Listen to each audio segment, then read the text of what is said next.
Je suis Mariam Gabala, épouse d'Ao.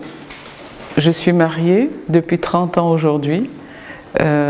J'ai 5 grands garçons. Mon dernier est à l'université et je suis grand-mère de 2 belles petites filles. Mon parcours professionnel est un peu atypique.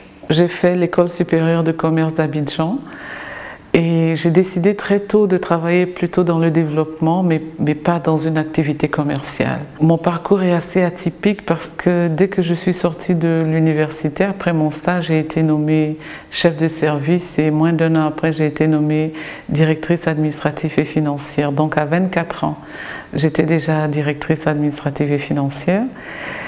Mais je ne me suis pas arrêtée là, j'ai voulu développer des qualités de consultante, de formatrice.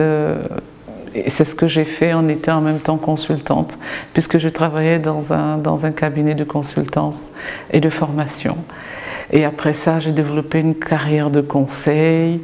Et après, donc pendant 21 ans, j'ai travaillé dans une organisation internationale où je me suis occupée de développement, de financement.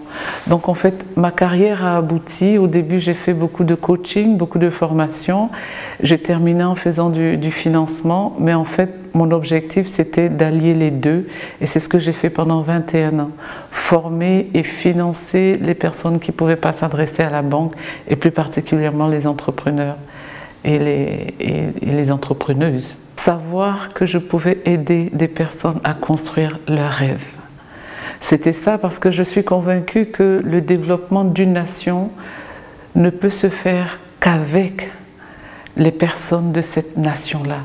Et nous avons énormément de petites et moyennes entreprises, nous avons énormément de personnes qui ont des projets, qui ont la force de travailler, mais qui n'arrivent pas à être financés pour pouvoir réaliser cette activité. Je pense que mon plus beau rêve et ma plus belle réussite, c'est d'avoir pu financer ces personnes, et en retour, ils m'ont montré qu'il valait la peine pour qu'on ait confiance en eux. Ils ont remboursé. Je pense que l'exemple a été donné et maintenant, beaucoup de choses se font par rapport à ces personnes-là, qu'on appelle généralement les imbancables. Je dis, ça fait 21 ans, ça veut dire que la microfinance n'était pas encore développée. Donc j'ai passé plus de 10 années de ma carrière à aider au développement de la microfinance en Côte d'Ivoire et en Afrique de l'Ouest. Et aujourd'hui, les banques n'ont plus besoin de nous, ils ont pris le relais et je dirais c'est tant mieux. Passionné. Je pense que passionné, et pour moi, l'argent est la résultante d'un service que je rends. Je ne cours pas derrière l'argent. Je cours pour rendre un service excellent aux personnes, pour leur permettre de laisser éclore leur génie, pour leur permettre de réaliser leurs rêves.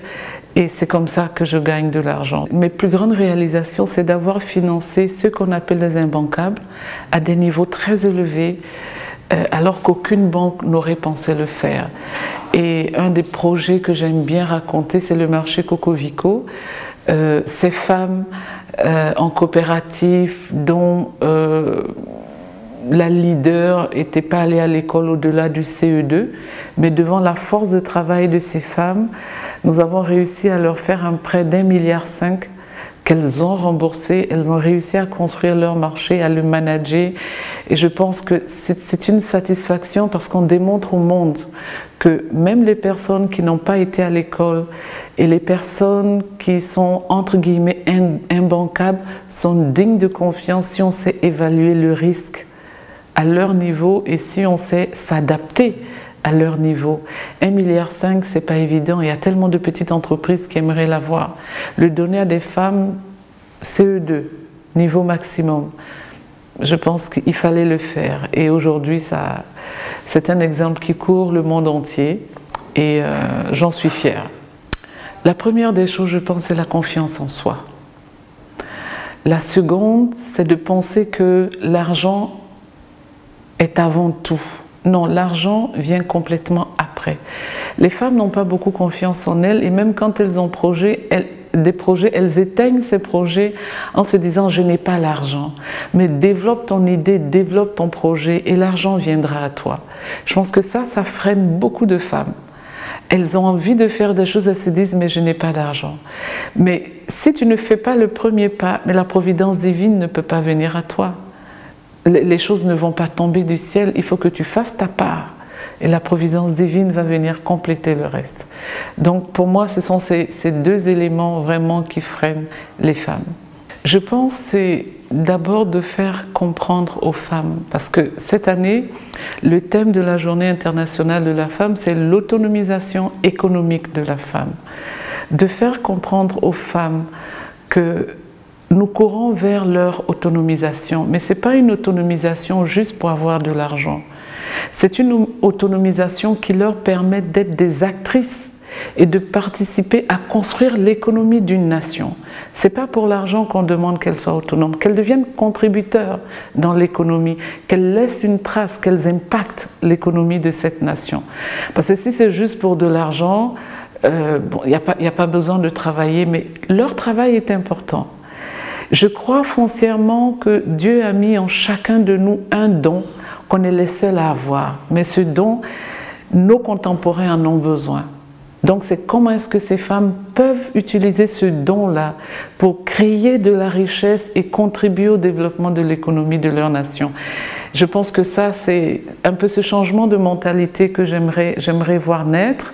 Et j'aimerais voir aussi les femmes du milieu rural et notamment celles qui produisent les produits vivriers. J'aimerais les voir financées de façon adéquate pour qu'elles aient au moins des systèmes d'irrigation. Vous savez, chaque aubergine, chaque piment, chaque gombo que nous mangeons est arrosé à la main. Nous sommes 22 millions d'Ivoiriens. Nous sommes au 21e siècle. On n'a plus le droit de laisser nos femmes en milieu rural s'échiner à arroser tout ça à la main pour nous nourrir. Il y a des techniques. Il faut pouvoir les financer.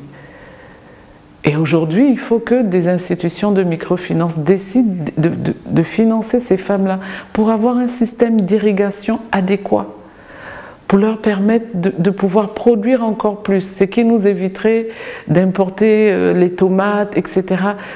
C'est alarmant de voir qu'on importe les tomates, alors qu'on est un pays qui est irrigué d'eau. Mais ces femmes-là ne peuvent plus continuer à produire à la main. Et j'ai rencontré les femmes de Songori du côté de Bondoukou. Elles ont 30 hectares de bas-fonds. Elles peuvent faire du riz. Et elles me disent, Madame Dao, vraiment, on peut produire le riz, mais à la main, c'est devenu trop difficile. On ne peut pas. Regarde, nos cheveux sont déjà blancs. Nos jeunes filles ne peuvent plus se consacrer comme nous on faisait à cela. Il a fallu leur envoyer juste une motopompe, comment vous appelez ça, un mototracteur là. Et je vous assure, la première année, elles ont fait 2 hectares de riz. Et la 3e année, elles ont augmenté. Donc nos femmes en milieu rural ont besoin d'un petit coup de pouce, comme notre contribution pour les aider à subvenir aux besoins de la nation, notamment en termes de produits vivriers. Et ça, c'est vraiment un de mes défis. Pour les 5 années à venir, trouver la solution pour les femmes du milieu rural et notamment les productrices de vivriers. Je dirais bonne fête à toutes les femmes. On nous fête, c'est bien, on se rappelle que nous existons. Maintenant, nous devons prendre nous-mêmes notre destin en main. Nous devons oser nous lever, nous devons oser réaliser des projets, nous devons pouvoir avoir confiance en nous parce que, comme je le disais tout à l'heure, chacune d'entre nous a un don précieux dans la main qu'elle est seule à avoir et dont la communauté a besoin. Alors mettons ce génie-là en œuvre pour aider la communauté et pour contribuer au développement économique de notre nation. Bonne fête à toutes les femmes.